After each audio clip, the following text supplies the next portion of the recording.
Welcome back to middle education. लीजिए students, अब आपके सामने कक्षा 9वीं विज्ञान के वे सभी क्वेश्चंस लेकर के आ चुका हूं जो आपके एग्जाम में 100% देखने को मिलेगा। देखिए, इसके पहले ऑलरेडी मैंने अध्याय नंबर 1 को बहुत अच्छे से कवर किया है। अगर आपने उस वीडियो को नहीं देखा तो प्लीज जाइए जाकर के अध्याय नंबर 1 की वीडियो को बहुत अच्छे से देखिए। अब आपके सामने अध्याय नंबर 2 रखने जा रहा हूं। जैसे कि आप देख सकते हैं कि आपके सामने सेशन ईयर 2023 का क्वेश्चन बैंक अवेलेबल है। एंड मैं आपको बता देता हूं कि एमपी बोर्ड नया क्वेश्चन बैंक जारी नहीं किया है, इसलिए हमें 2023 के क्वेश्चन बैंक से ही क्वेश्चंस को देखना पड़ेगा। जैसे मैं ओपन करता हूं तो हमें देखने को मिलता है ब्लूप्रिंट। अध्याय नंबर 1 कह रहा है कि हमारे आसपास के पदार्थ। यहां से 6 नंबर का प्रश्न पूछा था एंड इन सबको मैंने अच्छे से कवर किया। इस वीडियो में कवर करेंगे अध्याय नंबर 2, क्या हमारे आसपास के पदार्थ शुद्ध हैं। 7 नंबर का आएगा। 1 नंबर के आएंगे 3 प्रश्न, 2 नंबर के 2 प्रश्न आएंगे। चैप्टर बड़ा है, वेटेज ज्यादा है, तो आपको यहां से ज्यादा क्वेश्चंस को कवर करना है। तो चलिए सीधे जल्दी ओपन करते हैं एंड देखते हैं अध्याय नंबर 2 हमारा क्या कह रहा है। 2 नंबर कह रहा है कि क्या हमारे आसपास के पदार्थ शुद्ध हैं। मतलब आप इसमें पढ़ेंगे क्या होता है समांगी मिश्रण, ठीक है, किस प्रकार से बनता है। इस प्रकार से क्वेश्चंस इस चैप्टर में देखने को मिलेगा। तो सबसे पहला प्रश्न जो एग्जाम में आएगा कि 2 या 2 से अधिक पदार्थों का समांगी मिश्रण क्या कहलाता है, तो इसे कहते हैं विलयन। अब देखो, 3 चीज याद रखना।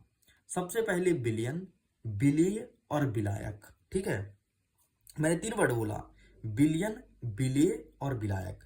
सपोज करो कि तुम्हारे पास शक्कर और पानी है। शक्कर और पानी को मिलाओगे तो बनेगा शरबत। तो जो तुम्हारा शरबत बना उसे कहेंगे विलयन। जो जिसे तुम डालते हो, जैसे शक्कर डालते हो पानी में ना, पानी में शक्कर डालते हो, शक्कर में पानी नहीं डालते हो, पानी का क्वांटिटी ज्यादा रहता है, शक्कर का क्वांटिटी कम रहता है। तो जिसे डालते हैं उसे कहते हैं विलेय और जिसमें डालते हैं उसे कहते हैं विलायक। और जो मिलकर के प्रोडक्ट बनता है जैसे शरबत उसे कहेंगे विलयन। ठीक है, तो इसमें विलेय क्या हो जाएगा, शक्कर हो जाएगा, विलायक हो जाएगा पानी, और जो मिल करके नया प्रोडक्ट बनेगा विलयन उसे कहेंगे शरबत। तो ये चीज ध्यान रखना, जिसे डाला जाता है उसे हमेशा विलेय कहते हैं, कंफ्यूज मत होना। बहुत सारे बच्चे इसमें कंफ्यूज हो जाते हैं। बाकी नेक्स्ट क्वेश्चन पूछेगा कि मोमबत्ती का जलना क्या है, भौतिक परिवर्तन है, रासायनिक परिवर्तन है या आकारीय परिवर्तन है, इनमें से कोई नहीं। ये क्वेश्चन हमेशा एग्जाम में आता है कि मोमबत्ती का जलना क्या है। तो मोमबत्ती का जलना आपका एक रासायनिक परिवर्तन है, क्योंकि इसमें केमिकल रिएक्शन होता है। मोमबत्ती कब जलता है, ऑक्सीजन के संपर्क में आने से, ठीक है, और मोमबत्ती पिघल करके और खत्म हो जाता है, मतलब उसमें केमिकल रिएक्शन होता है। मोमबत्ती भी केमिकल से बनाया जाता है। तो मोमबत्ती जलना आपका एक केमिकल रिएक्शन है, मतलब रासायनिक परिवर्तन है। इस चीज को ध्यान रखना, एग्जाम में देखने को मिलेगा। वैसे मैं तुमको बता देता हूं, इस चैप्टर से एग्जाम में यही प्रश्न पूछेगा कि मोमबत्ती का जलना क्या है, भौतिक परिवर्तन, रासायनिक परिवर्तन, या फिर आपसे बर्फ का पिघलना पूछ लेगा। तो ऐसे ही क्वेश्चन इस चैप्टर से देखने को मिलेगा। ठीक है, और बाकी एक जो बताया कि विलेय, विलायक और विलयन, बस ये चैप्टर देखने को मिलेगा। अब देखो, आसवन विधि किसे कहते हैं, ये एग्जाम में 100% आएगा। तो किसी मिश्रित द्रव के अवयवों को उनके वाष्पन सक्रियता के अंतर के आधार पर अलग करने की विधि को ही आसवन विधि कहते हैं। इसे अच्छे से प्रिपेयर करना है, ठीक है, बाकी छोड़ दो, कोई दिक्कत नहीं। नेक्स्ट देखना कि प्रभाजी आसवन किसे कहते हैं, ये एग्जाम में 100% मार्किंग होगी। एंड इसके बाद धातु और अधातु में अंतर बताना है। तो सिंपल सा नाम से स्पष्ट है, धातु। धातु मतलब जिसमें चमक होता है, जैसे आपका लोहा, लोहा धातु है। ठीक है, तो धातु मतलब जिसमें धात्विक चमक होता है, जो पीटने पर फैलता है, जो विद्युत का सुचालक होता है, जिसमें तन्यता होती है, आघात वर्धनीयता होती है, इसे धातु कहते हैं। अब बोलोगे साहब तन्यता क्या होता है। तन्यता मतलब होता है कि जैसे मैंने सिंपल सा यहाँ पर क्या लिया, पेंसिल, इसे खींचूं तो बढ़ी, इसे कहते हैं तन्यता। जैसे रबड़ खींचते हो तो बढ़ता है। ठीक, तो धातु में गुण होता है तन्यता का। आघात वर्धनीयता मतलब ये होता है कि अगर उसको तुम पीट रहे हो तो वो तुम्हारा क्या होगा, टूटेगा नहीं बल्कि वो बढ़ते जाएगा, इसे कहते हैं आघात वर्धनीयता। और ये सभी गुण आपके धातु में होती है। ठीक है, एंड जो जहां पर ये गुण न हो अधातु कहलाता है। ये अंतर 100% आएगा। तो प्लीज स्टूडेंट्स इन्हें अच्छे से प्रिपेयर करिएगा। चलिए नेक्स्ट कहता है कि भौतिक एवं रासायनिक परिवर्तन गुण नहीं पूछेगा, कोई मतलब नहीं है। नेक्स्ट उपधातु किसे कहती है, तो सिंपल सा, जिसमें धातु और अधातु दोनों के गुण पाए जाते हैं उसे कहती है उपधातु। ठीक है, जैसे मैच देखे होगे, मैच में रहता है एक कौन, उप कैप्टन, ठीक है, या फिर कॉमन, एक रहता है ना कॉमा, कॉमन मतलब बीच में खेलता है, दोनों साइड बैटिंग भी करता है बॉलिंग भी करता है। गाँव में देखे होगे जब एक खिलाड़ी कम पड़ता है तो हम बोलते हैं भाई तू कॉमन बन जा, है ना, क्योंकि भाई तू एक्स्ट्रा है, तू खेलने आया है, तो तू एक काम कर, बैटिंग कर लेना बॉलिंग कर लेना और दोनों टीम में रह के बैटिंग बॉलिंग करना, ठीक, इसे कहते हैं कॉमन। चलिए नेक्स्ट कहता है तत्व और यौगिक में अंतर लिखो। 100% एग्जाम में आएगा तो प्लीज अच्छे से प्रिपेयर कर लेना। सभी सेटों के लिए मैं क्वेश्चन बता रहा हूँ। तत्व किसे कहते हैं? तो तत्व का निर्माण एक प्रकार के परमाणु से होता है एंड यौगिक का निर्माण दो या दो से अधिक परमाणु से मिलकर के होता है। ठीक, तत्व की संख्या लगभग 112 है, यौगिक की संख्या बहुत अधिक है। ठीक है, तत्व तुम्हारा लिमिटेड है, 112 ही है, लेकिन यौगिक बहुत है। ठीक है, तत्व के गुणधर्म उसके सूक्ष्म कण परमाणु के आकार पर निर्भर करता है और यौगिक का गुणधर्म उसके सूक्ष्म कण के अणु के कारण होता है। ठीक, ये सभी क्वेश्चंस एग्जाम में देखने को मिलेगा।